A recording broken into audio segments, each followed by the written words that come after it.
A Gênese, Allan Kardec, capítulo 18. Sinais dos tempos. A nova geração. Para que os homens sejam felizes sobre a terra, é necessário que ela seja povoada apenas por bons espíritos encarnados e desencarnados, que apenas queiram o bem. Tendo chegado tal tempo, uma grande emigração se realiza neste momento entre os que a habitam, aqueles que praticam o mal pelo mal e que o sentimento do bem não atinge, não sendo mais dignos da terra transformada, dela serão excluídos, porque eles lhe trariam novamente perturbações e confusão, e seriam um obstáculo ao progresso. Irão expiar seu endurecimento uns nos mundos inferiores, outros em raças terrestres atrasadas, que serão o equivalente a mundos inferiores, onde levarão seus conhecimentos adquiridos e onde irão com a missão de as fazer progredir. Serão substituídos por espíritos melhores, que farão reinar entre si a justiça, a paz, a fraternidade. No dizer dos espíritos, a terra não deve ser transformada por um cataclismo que anulará subitamente uma geração. A geração atual desaparecerá gradualmente e a nova lhe sucederá do mesmo modo, sem que nada seja mudado na ordem natural das coisas. Portanto, tudo se passará exteriormente, como de costume, com esta única diferença, porém, diferença capital, que uma parte dos espíritos que aí se encarnam, não mais se encarnarão. Num menino que venha a nascer, em lugar de um espírito atrasado e inclinado ao mal, virá um espírito mais adiantado e inclinado ao bem. Trata-se, pois, muito menos de uma nova geração corporal que de uma nova geração de espíritos. É neste sentido, sem dúvida, que o entendia Jesus quando dizia, abre aspas, em verdade vos digo que esta geração não passará sem que estas coisas aconteçam. Fecha aspas. Assim, aqueles que esperarem ver a transformação por efeitos sobrenaturais e maravilhosos ficarão decepcionados. A época atual é de transição. Os elementos das duas gerações se confundem. Colocados no ponto intermediário, assistimos à partida de uma e à chegada da outra, e cada uma já se assinala no mundo por caracteres que lhes são próprios.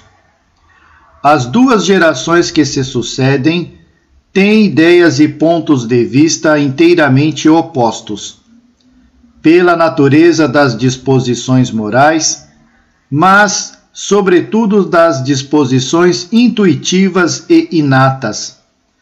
É fácil distinguir a qual das duas pertence cada indivíduo.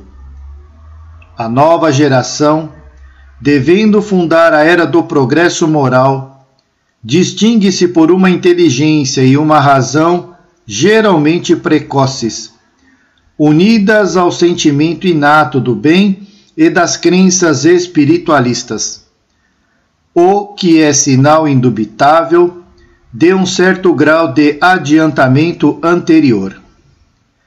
Ela não será composta exclusivamente de espíritos eminentemente superiores, mas daqueles que, tendo já progredido, são predispostos a assimilar todas as ideias progressivas e aptos a secundar o movimento regenerador.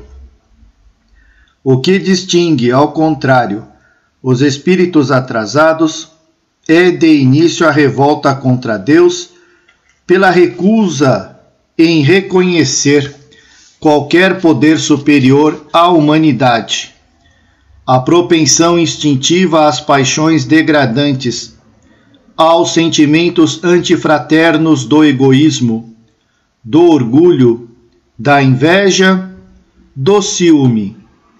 Enfim, a preferência a favor de tudo quanto é material, a sensualidade, a cupidez, a avareza. São estes os vícios dos quais a terra deve ser pugnada, mediante o afastamento daqueles que se recusam a emendar-se, porque serão incompatíveis com o reino da fraternidade. E os homens de bem sempre sofrerão pelo seu contato. Quando a terra for libertada desses vícios, os homens marcharão sem entraves em direção ao futuro melhor que lhes está reservado aqui embaixo, como prêmio de seus esforços e de sua perseverança, esperando que uma depuração ainda mais completa lhes abra a entrada dos mundos superiores. Por esta imigração dos espíritos, não se deve entender que todos os espíritos retardatários serão expulsos da terra e relegados a mundos inferiores. Ao contrário, muitos aqui ainda voltarão, pois muitos cederam à influência das circunstâncias e do exemplo. A superfície era neles pior que o fundo. Uma vez subtraídos à influência da matéria e dos preconceitos do mundo corporal, a maior parte verá as coisas de maneira inteiramente diferente da que quando viviam. Isto nos é confirmado por numerosos exemplos. Nisso, são auxiliados por espíritos benfazejos que por eles se interessam, se dão pressa em esclarecê-los e lhes mostrar o falso caminho que seguiam. Por meio de nossas orações e nossas exortações, podemos contribuir para a sua melhoria, pois há uma solidariedade perpétua entre os mortos e os vivos. A maneira pela qual se opera a transformação é bastante simples, e como se viu, ela é toda moral e não se afasta em absoluto das leis da natureza. Quer os espíritos da nova geração sejam espíritos novos, melhores, ou os antigos espíritos melhorados, o resultado é o mesmo. Desde o instante em que apresentem melhores disposições, sempre será uma renovação. Os espíritos encarnados formam assim duas categorias, segundo suas disposições naturais. De um lado, os espíritos retardatários que partem; do outro, os espíritos adiantados que chegam. O estado dos costumes e da sociedade será, pois, num povo, numa raça ou no mundo inteiro, conforme a preponderância de uma das duas categorias. Uma comparação comum fará compreender melhor o que se passa nessa circunstância. Suponhamos um regimento com grande maioria de homens turbulentos e indisciplinados. Estes ali trazem sem cessar uma desordem que a severidade da lei penal será frequentemente chamada a reprimir. Tais homens são mais fortes, porque mais numerosos. Eles se apoiam, se encorajam e se estimulam pelo exemplo. Os poucos bons não têm influência, seus conselhos são desprezados, são ridicularizados, maltratados pelos outros e sofrem com este contato. Não é a imagem da sociedade atual?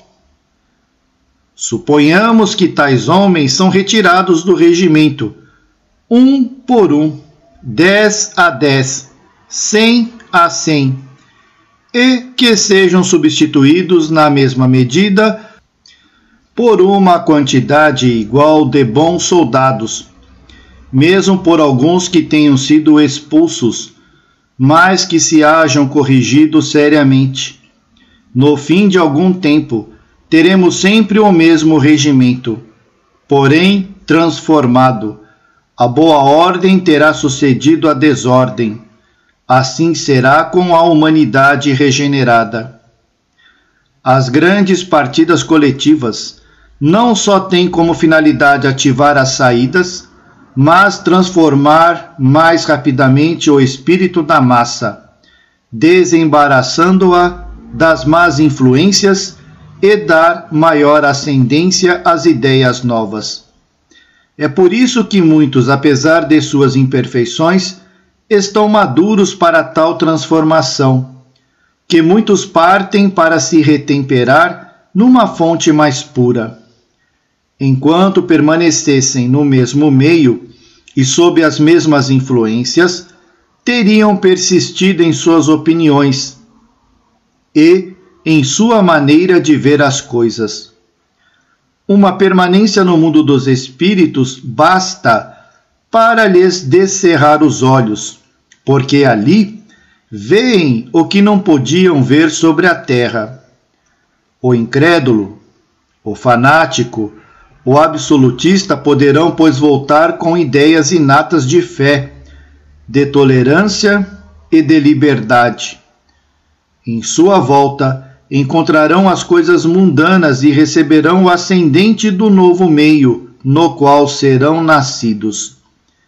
Em vez de fazer oposição às ideias novas, serão seus auxiliares. A regeneração da humanidade não tem, pois, absolutamente necessidade da renovação integral dos espíritos. Basta uma modificação em suas disposições morais. Esta modificação se opera em cada um e em todos que para tal estão predispostos, quando são subtraídos à influência perniciosa do mundo. Aqueles que regressam, então, não são sempre outros espíritos, mas, na maior parte das vezes, os mesmos espíritos, pensando e sentindo de outro modo. Quando esta melhoria é isolada e individual, passa desapercebida e não tem influência ostensiva sobre o mundo. O efeito é muito diverso. Quando ela se opera simultaneamente sobre grandes massas, pois então, segundo as proporções, em uma geração, as ideias de um povo ou de uma raça podem estar profundamente modificadas. É o que se nota quase sempre depois dos grandes choques que dizimam as populações. Os flagelos destruidores não destroem senão o corpo e não atingem o espírito. Eles ativam o movimento de vai e vem entre o mundo corporal e o mundo espiritual. E, por conseguinte, o movimento progressivo dos espíritos encarnados e desencarnados. Deve-se observar que em todas as épocas da história, as grandes crises sociais têm sido seguidas de uma era de progresso. É um desses movimentos gerais que se opera neste momento e que deve trazer o remanejamento da humanidade. A multiplicidade das causas de destruição é um sinal característico dos tempos, pois elas devem acelerar a eclosão dos novos germes. São as folhas de outono que caem, as quais sucederão novas folhas cheias de vida, pois a humanidade tem estações, como os indivíduos têm idade. As folhas mortas da humanidade caem carregadas pelas rajadas e pelos golpes do vento, mas para renascer mais vivazes, sob o mesmo sopro de vida, que não se extingue, mas se purifica. Para o materialista, os flagelos destruidores são calamidades sem compensação, sem resultados úteis, pois que, segundo ele, aniquilam os seres para sempre. Mas, para aquele que sabe que a morte não destrói senão o envoltório, os flagelos não têm as mesmas consequências e não causam o menor temor. Ele compreende seu resultado e sabe também que os homens não perdem mais por morrerem juntos que por morrer isoladamente, pois que, de uma ou de outra maneira, sempre deverão lá chegar. Os incrédulos rirão destas coisas e as tratarão como quimeras. Mas, digam o que quiserem, não escaparão à lei comum. Cairão quando chegar sua vez, como os demais, e então, o que será deles? Nada, eles exclamarão. Mas viverão a despeito de si próprios, e um dia serão forçados a abrir os olhos.